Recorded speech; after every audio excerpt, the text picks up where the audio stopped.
Oh, what is this? How is this possible? Oh, oh, do you mean there is a place people travel like this? Oh, where is the driver seated of this thing? Oh, this is incredible. Some boat passing in an underground tunnel. What? Oh, this is unbelievable. People from this side of the world could not believe seeing this. You see, most people in such a place they would swim because there is no means of going through such a tunnel, or maybe float using some what the stem of bananas. You see that one people use that to float here, and it's incredible. It's a good floater.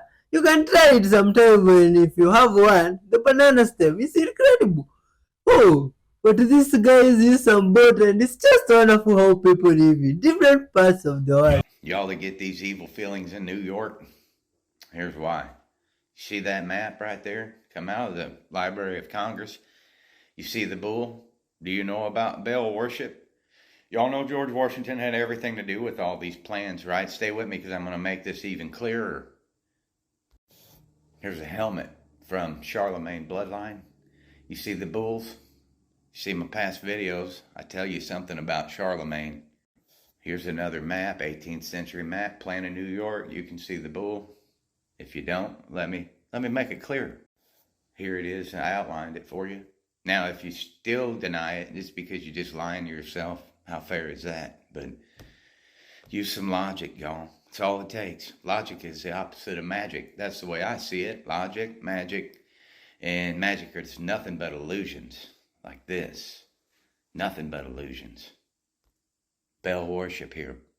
You know, the British took Manhattan. George Washington had everything to do with it, and the Culper spy ring had everything to do with organizing all this. Now, this isn't Manhattan, but I want to give you a little bit of an example before I go to Manhattan and show y'all what's there, because it gets crazy, y'all, and it's not just Manhattan. Bullseye. Y'all know the word bullseye? Bullseye is for a reason. Everything is Baal worship. You just got to use logic. See the bullseye? Y'all see the bull? Anything you make on paper, you can do on the ground. Simple. And when you get up there at that certain height, you can see it. They put it in our face, but we don't know where to look. You know, the earth is huge. Y'all just got to be pinpointed. Stay with me because I'm going to show y'all some more crazy shit here. Y'all better wake up. Y'all better wake up. We're going to get to the bottom of this later. Oh my god. Oh, who planned those things? So you're telling me Michelle and Barack Obama produced a movie in which there is a cyber attack that turns humanity against each other and produces a civil war, and the only people that got a warning to leave the country were the elites? You haven't heard by now, Leave the World Behind is the #1 trending movie right now, and everyone is talking about it and kind of losing their minds about it. Now, there might be a couple spoilers here, but we got bigger fish to fry. First of all, why are these two producing movies? Surely the former president of the United States has more important things to do than produce Netflix movies. And he wrote some of the script. And listen to this. President Obama, having the experience he does have, was able to ground me a little bit on how things might unfold in reality. Like, what? But anyway, this movie shows us these 4 people and what they go through during a cyber attack. No cell phone service, internet service, noise, and radiation attacks. For example, this scene where they control all of the self-driving Teslas, crashing them into each other and clogging up all of the roads. This movie kind of just makes you think about the things that they can control with technology that you would never even think about. And the symbolism goes deep in this movie. The son in the family still had his mind on worldly things even after the cyber attack, like women and whatever the heck he was doing. And oddly enough, at the end of the movie, he was the only one who got severely sick as he was wearing a shirt that says obey. I also thought it was extremely odd how the daughter was obsessed with the show Friends, and at the end of the movie, she watched the episode called The Last One. Now check this out. I figured out this part. This movie's very psychological. There's a lot of hidden messages. This is a big, beautiful house, right? Mm-hmm. Now read the name on the door. The door, it says Thorns, right? Thorns. The glass is broken. Notice that it's a red door too. I don't know if y'all know what that means, right? Right? That means low vibrational.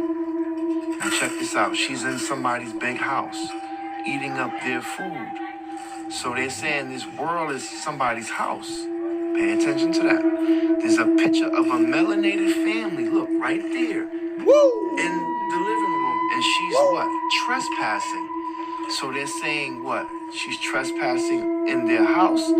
The house is symbolic for the world, guys. That part. Follow me for more. Yeah. Follow me for more. That part. Oh my god! Oh, how creepy is that movie? I'm going to show you just a few of them so you get an idea. If you've seen this before, please indulge me again. What's important to note that each one of them is circular and yet each one is completely unique. There are no two stone circles that are identical or even closely resembling each other. They are completely unique. And you start seeing very interesting things as you start studying this. But because we only have an hour, I'm just going to rush through this. And you start seeing some fascinating flower-shaped patterns. Because flowers are pretty, so they built cattle kraal to look like flowers, right? But you can only see it when you're up in the air. I don't think so. So what's going on here? Notice how they connect it by these channels, that everything is connected. And incidentally, Great Zimbabwe is part of all of this. Okay? It is not excluded. In fact, we'll realize that Great Zimbabwe is the head office or the major stone structure in southern Africa, or as I now have irrefutable evidence that we can't go to in here in this short space of time, that this was actually the Sumerian entity Enki, his domain.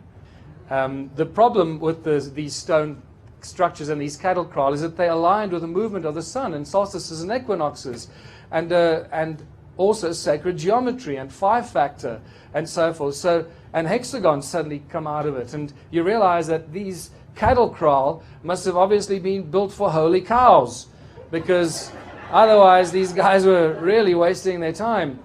And when you start seeing equilateral triangles that do some really interesting things and star tetrahedrons coming out of these structures, we realize we're dealing with something far removed from basic structures, whether they were built for dwellings or cattle. It doesn't matter. This is a whole different level of consciousness. These ancient roads or channels that connect each one of these stone circles. Not one stone circle stands on its own. They're all interconnected. And this is where it really started getting my attention. When I realized that we're not dealing with individual dwellings or individual little structures for some little migrant tribes that were moving around.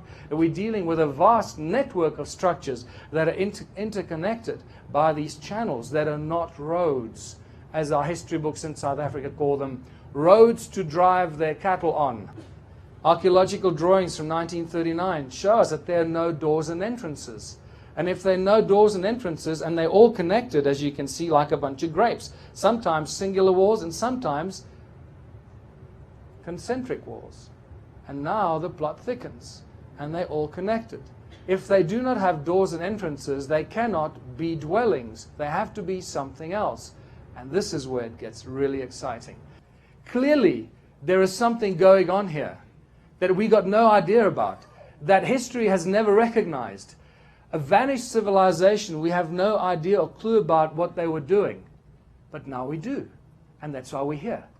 And guess what? They had advanced knowledge of the laws of nature and sound as a source of energy, which I'm going to show you.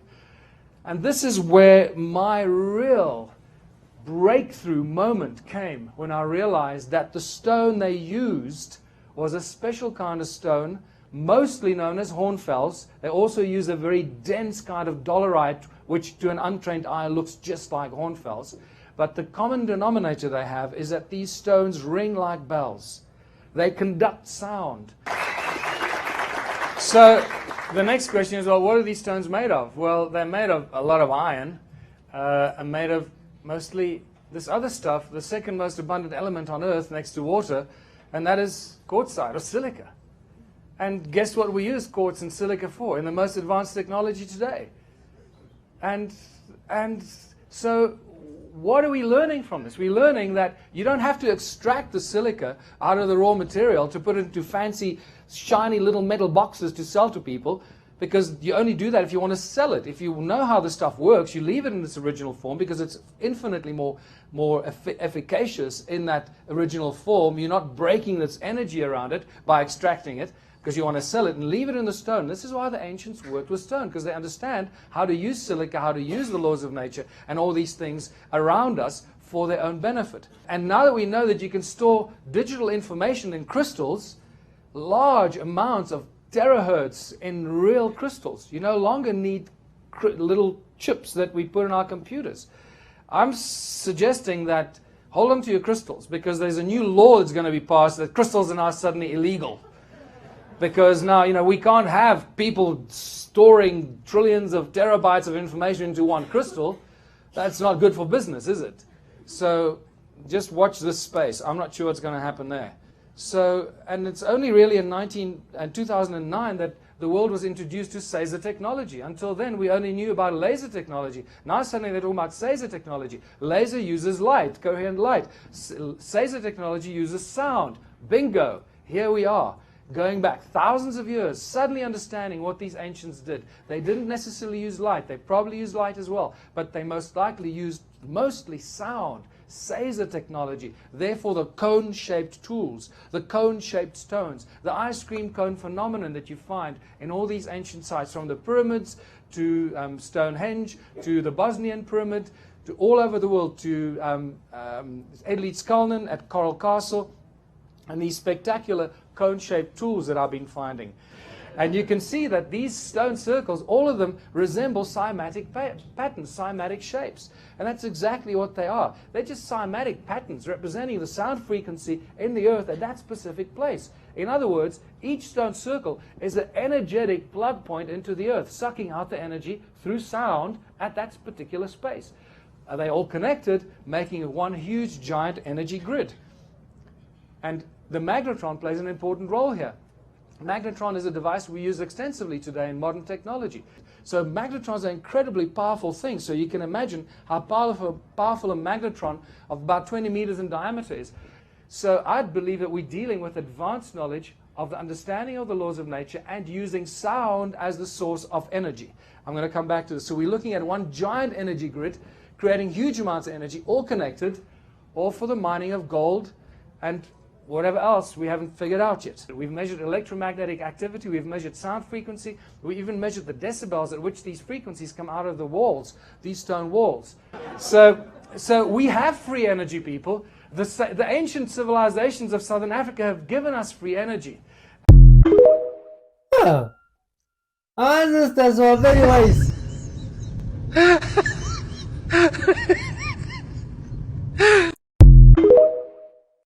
Found it, you guys. The lost doorway, the hidden doorway, this one that opens and closes to the land of the giants here at Zion National Park. I'm going to start panning from left to right, show you guys all of the mountains here. I'm going to bring you guys all the way around and show you that we actually found it. The tunnel entrance. Oh my gosh. Look. There it is. Can you believe it? There it is.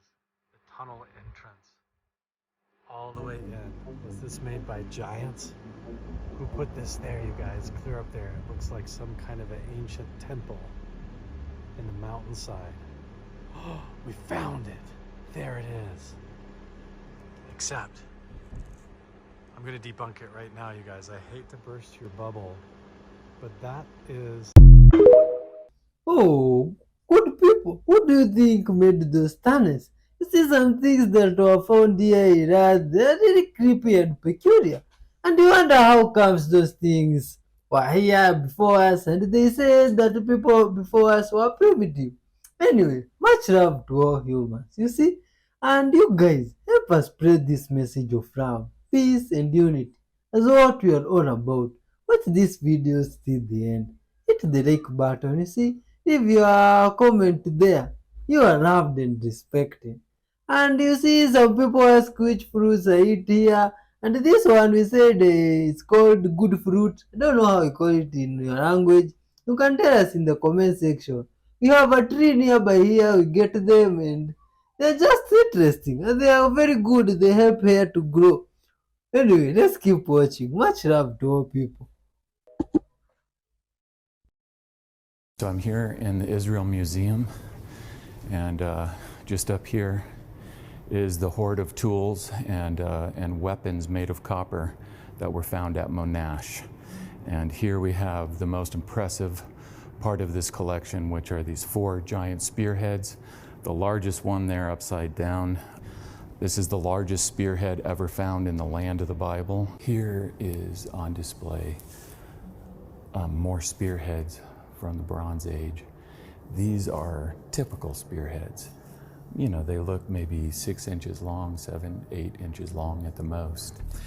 We have a parallel of these spearheads in the biblical text. If we go to 2 Samuel chapter 21, verse 16, we're introduced to this warrior, and we're given his name. His name is Ishbi Benob, and then he's described specifically as one of the descendants of the giants, whose spear weighed 300 shekels of bronze. Isn't that interesting? We're not given his size and his weight, but we're given the weight of his spear, and it's talking about his entire spear. Now, if we take this, the largest of the spearheads at Monash, this spearhead alone, just the head, is 5 pounds. But when it says 7 pounds in the Bible, it's talking about also the entire spear. So you got to put the shaft on this. Imagine how big that shaft, that pole must have been on a spear this big. It would have been much taller than a man. It would have weighed at least 2 pounds. It would have weighed probably much more than that.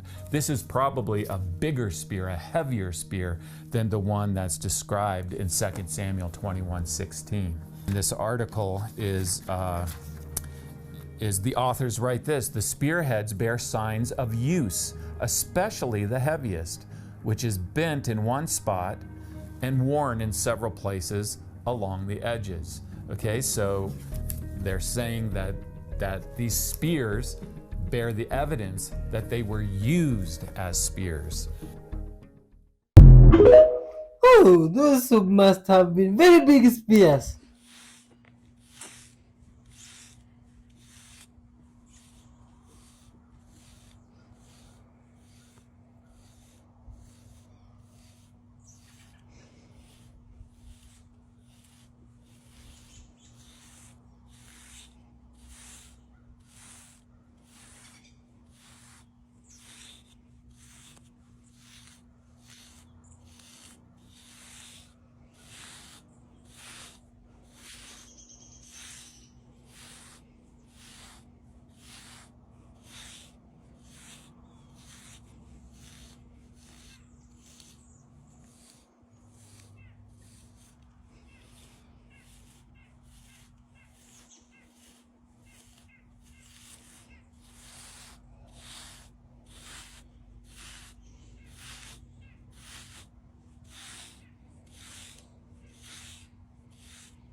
There's been one lesson that the universe has been trying to teach me in the last 4 years, and I've been learning it the hardest way possible. And that is, the people who are going to screw you mightily will give you a sign beforehand that they are going to do that. The sign will be that there will be a moment where you look at their face, and the emotion on their face will not be congruent with the circumstance that you are telling them about. You will be telling them about something hard that you're going through, and they will look happy about it.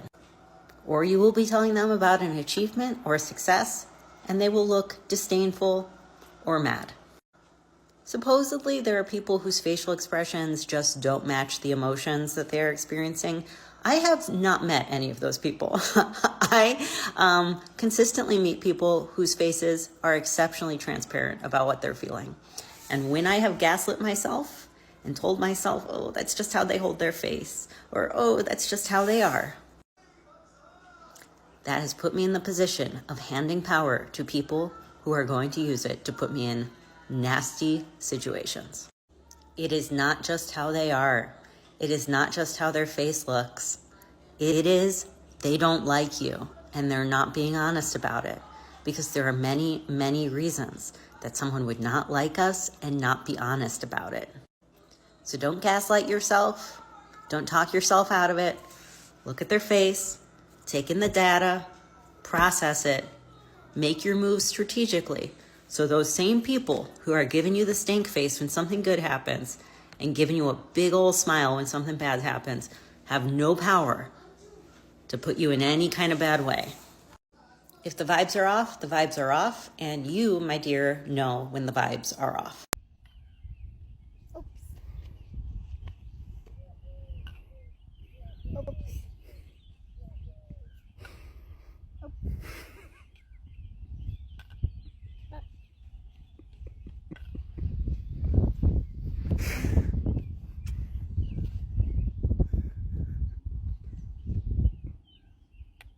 Woohoo!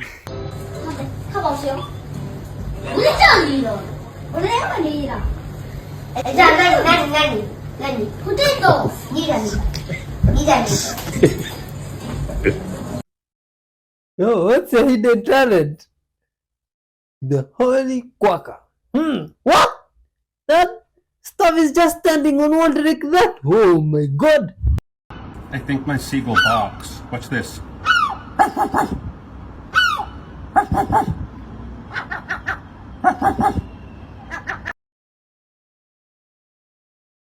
Oh, what is this? This looks, Google Earth photo or Google Earth video. Ha! What's probably is one of those? Oh, what's this? What? Ha! What is this now? This is amazing, and I wonder how. Do you mean you can really do this, and to this point you can? I really doubt that. Ha! What? Oh my god! Ah, this is incredible! Oh my god! How is this even possible? Oh, you see, this technology now is it has got limits that it's beyond human understanding. No, my person, myself, I don't know if it's beyond your understanding, but from this end of the world, they can't understand or figure out how you can just do this because what? People don't abandon people that they love. People abandon people that they were using. Ooh. They don't abandon people that they love. They abandon people that they were using. And when you now no longer become of any use to them because your light has turned on, and you see it, sometimes it is the light that exposes the works of darkness. And once you see the darkness, don't bring that mess in here. Like, I'm finished up. You're going to take that to someone. I'm hip to what you're doing now. I know what you're doing. I was born at night. I wasn't born last night. Most powerful Maggie in the world, Kabbalah. What is that? Don't know. Most powerful Maggie. On this site you find this. And this is the beautiful part. In the center of your brain, you have a gland called the pineal gland, the pineal gland of the brain. And when that energy raises itself up the spine, which is called Kundalini, it hits the pineal gland of the brain. It throws open the right hemisphere of the brain, and summertime comes in the same way. Do you know where the sun is now in the sky? The sun that was born on December the 25th, it's moving upward and upward and upward. And you know what it's doing? It's closing in on the Lamb of God that takes away the cold of the winter, Aries. And the burnt offering will take place when the sun consumes the lamb. And then the sun in the northern hemisphere moves over to the eastern sky or the right side, and summertime comes to the earth. And everything that was dark and cold and barren in the winter will explode in new life. And do you know what happens when the sun, the solar plexus energy up the spine, impacts the pineal gland of the brain? It opens the right hemisphere of the brain, and it sits at the right side, and summertime comes to your life. The cold, dark, gray winter of your soul gives way to that which is the spring, and new things are born. What new things are born? New ideas, new understanding, new ways to deal with these things that come against you. And that's the beautiful part of all this. And so what happens here? It says he sent everything to the other side. He wrestled with a man, and then in verse 25, the hollow of his thigh was put out. You know what? That's metaphysical. That's mysticism. The thigh is used as a symbol of the area of desire for obvious reasons. When the desire to do it his way was put out. When that happened, his name was changed, as it says there, from Jacob to Israel, which is not a Jewish name. It's Egyptian. 3 Egyptian goddesses, Isis, Ra, and El. The feminine spirit of Isis, the mind, Ra, and the power, El, which is the power which erupts within you. That's why you have the word angel, which is the inner power, and all the angels' names are ending in El, Michael, Uriel, Raphael, Gabriel, Uriel, all this stuff. It's because that's the power within. So when your spirit comes to harmony with your mind, it produces the power within. You become Israel. And what did Jacob say 4,000 years ago? What did he say? I have seen God face to face. I've been delivered out of all this mess. I'll call the place. Look at Genesis chapter 32, right where you are. Look at verse 30. And Jacob called the name of the place Peniel. Huh? Do you know where that is? It's right here. It's not over there somewhere. It's right here. And you. Do you know that in the cults of Osiris, you know the word pineal means pine cone. And in the cults of Osiris in ancient Egypt, when they brought a dead body in to bury it, they would put a pine cone on the forehead. It's the pineal. You know what happens to a pine cone? You go out into the pine barrens here, the pine cone explodes when it's touched by fire, and seed spreads all over, and new life is created. And do you know what happens to the pine cone? When the energy of the solar plexus, the fire from that lower part, impacts on the pine cone, it explodes it, and it sends the seeds of new life throughout the mind. As it is without, so it is within. Ah, that's interesting, man. You see? Oh, and now this is nature doing some work here. No, and some clever monkeys playing with some deer. This is incredible. Is it said to feed them? Oh, yeah. That's nice. Oh, but you see with these monkeys, they're nice and they're very fishy sometimes. You see? This is the Russian alphabet. A, B, V, G, D, E, Ё, Ж, З, И краткое, К, Л, М, Н, О, П, Р, С, Т, У, Ф, Х, Ц, Ч, Ш, Щ, твердый знак, И, мягкий знак, Ю, Я. What's the weirdest thing that ever happened to you that made you think that God was real? And I'm not talking about believing in some kind of universal energy. I'm talking... I was getting ready to go visit my parents. I was going to take my truck, and my daughter called me and said her truck was still in the shop and it wouldn't be ready in time, and asked if she could have my truck for the weekend. So I was like, fine, no problem, I'll take the bike. That then delayed me about an hour. I get the bike out of the garage, push it out, and go to start it up, and it wouldn't start, so I had to jump it. Now I'm roughly about 2 hours behind schedule, and I'm thinking I'm missing dinner at my mom's. I start hauling ass down 95 to hit through Fayetteville, and there was this freak accident. And I thought to myself, oh my God, maybe this is why I was delayed. Oh no, because I believe in things like that. I'm rip-roaring. I get down to 77 to get off to the exit to head over towards Conway. And as I'm going off the exit ramp, there is a sport biker on the side of the road. Thinking I'm pulling over, I said, I got tools, I got a gas can, whatever he may need. Maybe I can help him. I gear down, I hit the brakes, I pull up alongside him. I said, hey buddy, you need a hand? He picks his head up and he looks at me and he's got tears running down his face. And I'm like, oh my God, are you okay? He was old enough to be my son. Sobbing, this kid looks at me, he says, no ma'am, no I'm not. He says, I'm seriously thinking about wrapping my bike around the next concrete pylon. And I pulled over. I instantly looked up and said, now I know why I was late. I asked him if he'd mind if I sit with him for a while, and he said absolutely not, he'd appreciate it. I had 2 spare waters in my saddlebag, and there we sat on the side of the highway, and he told me everything that was going on in his life. Now, about an hour and a half later, I shared with him similar stories in my life and told him sometimes God sends you unanswered prayers. Sometimes things don't work out so that better things can happen. I asked him where he was headed, and he said his buddy's house, which is about 4 exits away. He was feeling much better that somebody just took the time and sat and listened to him. I asked him a lot about his hopes and dreams and plans in his life, and he started rattling them off, things he wanted to buy, places he wanted to go, and I asked him, are you going to be able to achieve those if you do a decision that you can't undo? He didn't want to unalive himself. He was just in a really dark place. So when I saw he was feeling better and he was in a much better place, I asked him if it was okay if I rode with him to his buddy's house. He looked at his bike, he looked at my bike, and he said, oh my God, you'd ride with a bike like this? I said, I most certainly would. Now let's twist some grip. Next thing you know, 2 bikers, double in age, opposite sexes, and bikes that were total polar opposite in size. We tore up the next 20 miles of highway like nobody else was on it. After I dropped him off and headed to my parents' house, I think I cried the entire way. That could have been my kid. So while I could have been frustrated for all the things that were going sideways in my day, I truly believe God made all that happen so that I passed that kid. There's not a doubt in my mind. Be kind and take the long way home. Spread love from wherever you are, man, and carry. Strange flying object shooting backward on a flowing object. On a falling object. Ha! Which strange objects So are what's an these? ego death?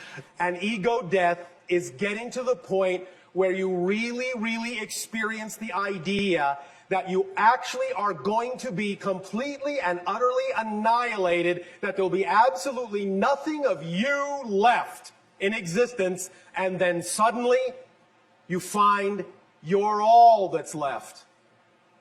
You're all that is. Okay, so I'd like that experience. So how does that happen? Ask for it and it will be given to you. Okay. All right? Yep, thank you very much. Thank you. What role the plant medicines like ayahuasca, magic mushrooms, iboga have in the evolution of human consciousness? The idea is that they are teachers given to you by the earth to help you get familiar with the concept of being in altered states that allow you to see and experience more of your consciousness on higher dimensional levels. But the idea of the teachers is to give you a chance to practice what that state of being feels like, so that eventually you can create that state of being yourself without the teachers. And that plays a very important part in your evolution of, in a sense, upgrading your frequency. Would you recommend ingesting some plant medicine? I don't recommend anything. If it's your path and your true excitement, and it is a natural teacher of the earth, then by all means follow your path. But the idea, again, is to pay attention to the moment when the teacher is letting you know that you don't necessarily need the teacher anymore. Now, the idea of creating the state on your own, which you're doing in a sense anyway, is that if you go beyond that and believe that you still need the teacher, then the teacher has become a crutch. and then you start devolving instead of evolving. But the idea is that when you create the vibration yourself, it may not necessarily feel the same way that it did when you actually were utilizing the teacher itself, the plant medicine itself.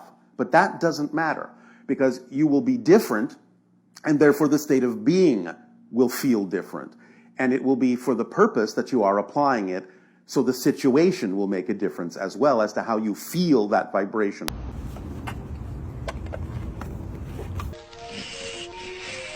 I like rusty spoons. I like to touch them. The feeling of rust against my salad finger. Oh, is that? Oh, whose hands are those? Oh my god! Now this looks like some creepy road, highway, someone driving on the highway. Research since the early 80s on my own and with some friends indicates that we have at least 4 power groups in the world. They have wealth beyond all imagination. They have advanced technologies. They have taken over various programs, particularly black programs, within our government and probably even the Russian government and the Chinese. Their politics to them, as we know it, is not the same. And they have agendas totally unlike what we perceive our government's agendas really are. And that they are able to track unbelievably what's going on around them at a minute level. And who these people are, my friends and I have given them names, but they have no relevance to what they call themselves. We just simply call them the 4 horsemen. And that these horsemen work together at times, and they work against each other at times. There's an ongoing battle between them at a low level to who's going to be top dog in the world. The one commonality to all 4 appears to be an absolute desire for control of everything and everything. And that some of them have different bases for this. From the point of view of it, each of them has their own philosophy. And that core root philosophy guides them supposedly in their actions. There's a lot of work going on in the aerospace industry that would indicate that we have black projects that have gone even darker, and that there's work being done on electrogravitic, on scalar technology, etc., that we don't even think that those in Congress or even in the military that approve black budgets are aware of. They've been taken offline. They're funded through some other mechanism. Other than, in one case, I know of one black project that got billions of extra money back in the 80s. And I was quietly told that it never went over budget by more than $1 million. And there were billions of money funneled through that black project onto something else. And the gentleman admitted it to me. Which corporations? That was Northrop. That was Northrop at Plant 29. If we really want to find out what's going on out there, legitimately or illegitimately in the black project arena, we need to modify, if we can get it through Congress and the President, we need to modify the FOIA regulations to have no loopholes and to require that all government contractors, even black, are required to submit information through the FOIA system. Because right now it's a sieve. It's a giant backdoor for them to purposely ignore the requests of either Congress or the public. Good people. Thanks for watching up to this far, man. You are all loved and respected. Send love, hit the like button, and leave a comments. Goodbye till you meet next time. Peace and love be with you.